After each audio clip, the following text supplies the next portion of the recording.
Hello student, how are you? As you know, we are doing presently structure of organization. We have completed almost all topics. Today I will take up board and bureau. Usually there has not been question on this topic. Independent Regulatory Commission is mentioned in syllabus, not mentioned in syllabus, but once there was question on Independent Regulatory Commission as notes in board or commissions. Once question was asked in paper 2. As being a student of public administration, we are supposed to know. So may be possible that this topic may come on as notes. So bureau and board today I am taking up. At the same time, I will also address Independent Regulatory Commission. When I was doing organization, I told organization can be divided into two heads, formal organization and informal organization. Formal organization can be further divided into several forms. Those who are doing primary function, those who are doing performance activity can be termed as line organization, and there are number of organizations providing support or secondary function to a line organization, that is called institutional organization, institutional function or secondary function. This can be of two types, either providing advice or providing services. If some organization is providing advice, it is called a staff organization, and some organization is providing services, it is called auxiliary agency.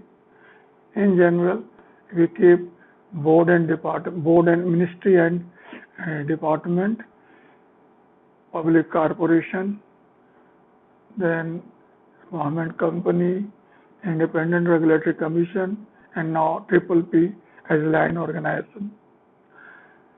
We consider board and commission as staff organization, and last we consider bureau as auxiliary agency or auxiliary organization, but not necessary that there can be overlapping also. Means bureau cannot only perform in auxiliary agency, it may be involved in line agency also, line function. And board and commission also can be involved in both line function and auxiliary function. So you cannot say on the basis of board or commission or bureau whether they are doing particular job. They can do any job depending on the requirement. Getting a point? But in general, I tell you, board and bureau and board are two important form of public organization. You can say bureau is also called single head organization and board is called plural head organization, because in bureau it is headed by one individual, like IB, CBI, RAW, NI are example of bureau. And you can say Central Board of Direct Taxes, Central Board of Excise and Custom, then Railway Board, Revenue Board are example of board type of organization. In general, board and commission are used interchangeably. There is no difference as such, but it is considered that in board all decisions are taken collectively, no matter whether they are important or unimportant. But in commission, it is considered that only important decisions are taken collectively. Unimportant decision can be taken individually by member also. So this is basic difference. Otherwise, as such, no difference between board and commission. Get a point? Sometimes they are called council also. The bureau, board and council are interchangeably used also. Get a point? So this is basic thing required in keep in mind. Get a point? So bureau and board. Get a point? As I told in the beginning, that line organization are of four types in general. First, department or ministry you can say. Second, you can say public corporation. Third, you can say government company. And fourth, I told Independent Regulatory Commission. Independent regulatory, first three are common in every country of the world. But Independent Regulatory Commission is found in America only.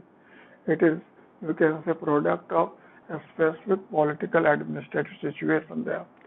Getting point? Independent Regulatory Commission is consisted of three words. Independent means it is independent of executive. Getting point? Regulatory means it is involved in regulating and controlling work. And commission means it is basically having plural head organization. So independent regulatory commission means an organization which is plural head performing regulatory function, and interestingly it is independent of executive control. It is created by legislature, that's why it is called arms of Congress also in USA. Getting point? So this is very important thing. In America there is presidential form of government, which is based on principle separation of power. Means their legislature and executive are independent. They they draw mandate from public directly. Get a point? And they are accountable to public directly. So there is only check and balance between executive and legislature. Neither the executive is in position to oust executive in general, and nor executive is in position to recommend to dissolve legislature. Getting point? Since both get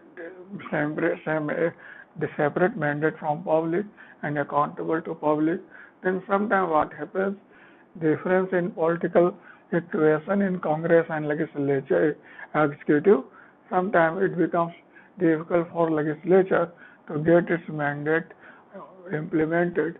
So to honor them, there is a specific arrangement in America that in general administrative reorganization right or power lies in executive, but in America it is given to Congress also, legislature also.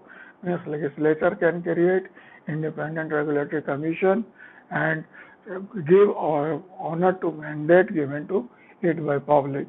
Getting point? So one thing more you require to keep in mind that in America is capitalist country where there is production, distribution, consumption, all are determined by market forces, and market forces are worked on principle of demand and supply mechanism. It is working on profit say and motive. So generally what happens, the social equity or social concern is totally neglected, or you can say overlooked in capitalist framework. To safeguard social cause in America, there is a specific arrangement that is called Independent Regulatory Commission.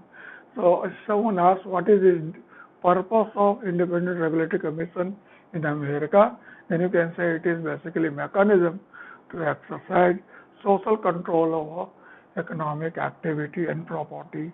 Since economic activity and property lies with the market forces, and there is always chances of overlooking social concern, that is why legislature is in position to exercise control over them and to ensure social concern. So this is basic objective that independent regulatory commission are established by legislature to protect economic interest. Getting point, to protect social cause from private economic property and activity. Getting point, the first independent regulatory commission was established in 1887. Presently there are 9 independent regulatory commissions. The names are as follows: the Interstate Commerce Commission, the Federal Reserve Board, then Federal Trade Commission, the Federal Power Commission, the Federal Communication Commission, the Securities and Exchange Commission, the National Labor Relations Board, the United States Maritime Commission, then Civil Aeronautics Board. These are 9 independent regulatory commissions in America. Getting point? They have multiple features. Some of the important features as follows: they are established outside executive department. Getting point? In USA means they are not under 14 departments of EOP, Executive Office of President. Getting point? Number 2, they have quasi-legislative, administrative and quasi-judicial power. Means they can formulate policy, they can implement, and they can also educate them. Getting point? So this is a very important thing.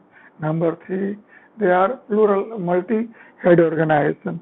Means now it can be headed by 5 or 7 members. All are appointed by person with the approval of Senate. Getting point, and their tenure also varies from 5 to 7 years, and their membership is partisan. Means Dalagat. Dalagat means there are two political parties in America, and accordingly they are independent of president. Getting point? They are independent of president. That basically their legislative and advocacy functions are removed from partisan politics. Now, they are neither responsible to American president nor they are required to report also. Getting point? They are created by Congress in America. That's why they are called arms of Congress also. Their presence in America makes American administration little bit disintegrated because there are three branches and its presence makes unnecessary fourth headless branches, you can say, to certain extent. Anyway, their members are appointed by president definitely, but no president can appoint all members of independent regulatory commission in his one tenure. Get a point? Then you can say there, you can say there, you can their head, you can say their jurisdiction is national wide. They work on their jurisdiction extends to entire territory of United States America. Getting point? So these are something which are required to keep in mind. Getting point? And one thing more, that the member, they are definitely appointed by president, but he cannot be removed by president on his discretion. He can be removed by, they can be removed by president only on the ground specified in their constitution. In the constitution means at the time of formulation, they make rule and regulation. Accordingly, they will be removed. Getting point? So what I mean to say, in America, Independent Regulatory Commission is a specific form of public organization, a specific form of line organization, and it is basically a product of its own political administrative condition. And wherever India is concerned, one thing more I would like to say, that since American president is considered the strongest executive of the world, and presence of Independent Regulatory Commission make position of American president little bit weak. That's why in course of time there has been several you can say changes wherever functioning and you can say structure of Independent Regulatory Commission is concerned. Brownlow Committee and you can say Hoover Commission has recommended it to increase president power with regard to budget and appointment of Independent Regulatory Commission. But in general, if you ask, Independent Regulatory Commission is specifically a particular form of public organization, usually found in America only, not in India, you can say. If you try to find out Independent Regulatory Commission in toto in India, you cannot find, because India is basically parliamentary democracy. Here there can be SEBI, IRDA, TRAI, RBI or regulating agency, but they are not in toto with like Independent Regulatory Commission of America. Presently, you can say with the rollback of state and increasing role of market forces and private sector, the number and you can say composition of Independent Regulatory Commission in India is also increasing significantly. Anyway, let me come to my topic. I was doing bureau and board. I told bureau is one head organization and board is plural head organization. Getting point? Then which one is good? Can you tell me? I will say without knowing their merits and demerit, it is very difficult to determine their relative importance. So first of all, I would like to discuss what are merits and demerits of bureau and what are merit and demerits of board or commission. If you take first of all bureau and its positive side, then it may have, there can be good coordination, there can be effective control, then you can say there will be dynamism of leadership also you find in bureau type of organization. Then there can be accountability, well, it is possible to held responsible in bureau type of organization. A performance appraisal is equally good in bureau type of organization. Getting point, and you can say it is economical also. Getting point, as being head of organization, he puts his best in the interest of organization. Getting a point? But there are certain limitations, or you can say demerits of bureau also. First, it is undemocratic. It is some sort of despotic look. Getting point, lacks participation. It lacks representation. It is always subjected to external pressure. It is always threat to error and you can say mistakes. Getting point, it is not suitable for quasi-legislative and quasi-judicial function. Getting point, this is only for routine activity. Getting point, so bureau has merit and demerit both. Getting point, so the undemocratic nature, despotic nature, threat of external pressure, for chances of error are sufficient strong limitation. On the other hand, rapid, fast disposal, coordination, performance appraisal, dynamic activeness of leadership are important attributes of bureau type of organization. Get your point? Now I will like to discuss board type of organization. In board type of organization, there are several features. Then you can say it is democratic, it is responsible, accountable also. It is basically in position to give participation, it is in position to give representation, it is basically in position to provide specialization and professionalism. Then you can say it has flexible approach also. Getting point? Then you can say it is suitable for quasi-legislative and judicial function, etc. And wherever demerit is concerned, it is costly one. It is basically very difficult to determine accountability because it is said that everybody's responsibility is nobody's responsibility. Then you can say it is always threat to factionalism and you can say gutbaji. Getting point? Then one thing more, it causes delay. Getting point? And there is also some sort of lack of control. So these are something these are board or commission type organization is in general called weak type of organization. Getting point?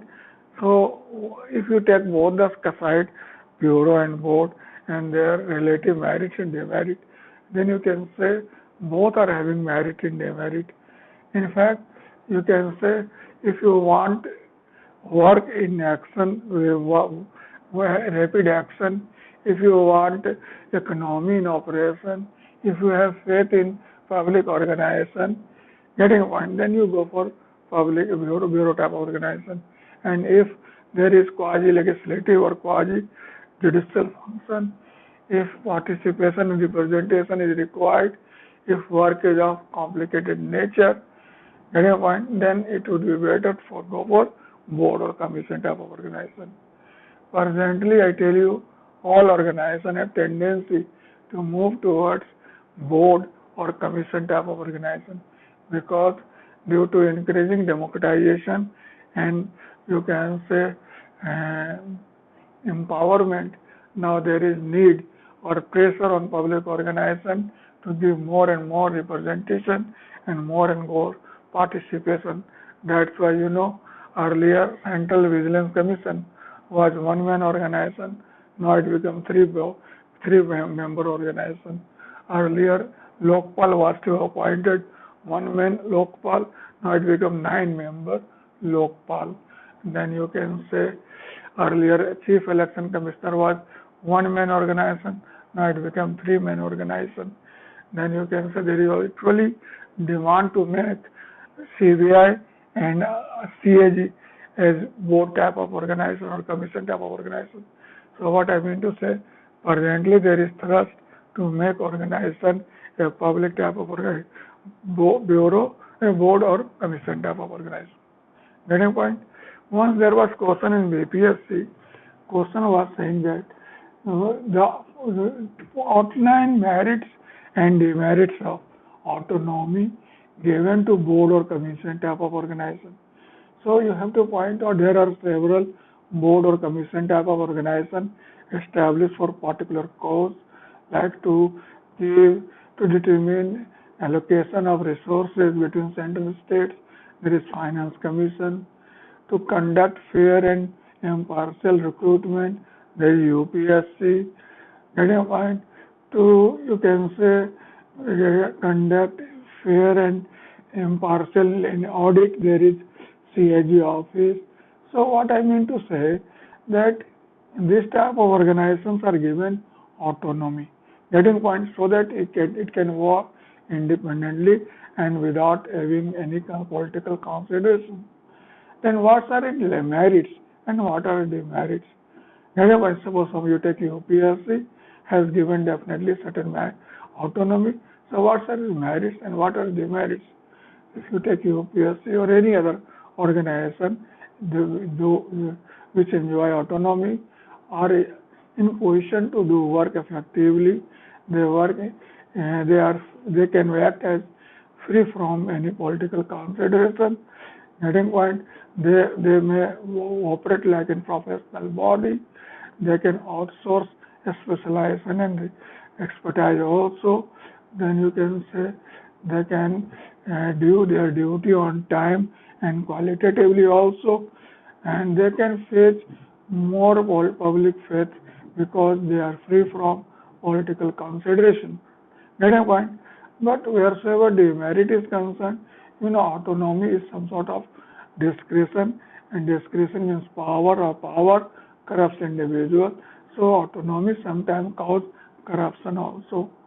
So now sometimes corruption also, sometimes despotic nature of functioning, overlooking public interest become common. Getting point? Then you can say Butbaji, factionism also come in forth, and we always find such things in board or commission type of organization.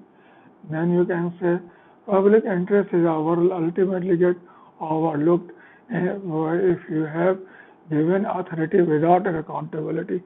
So what I mean to say that definitely public organization like board or commission, they are established for particular objective, requires to be given adequate autonomy.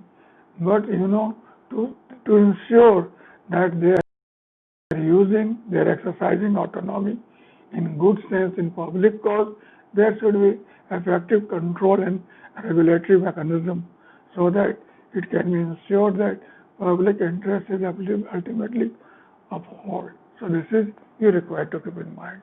So do one thing, you prepare notes and post to me, and if you have any sort of difficulty, you can talk to me also.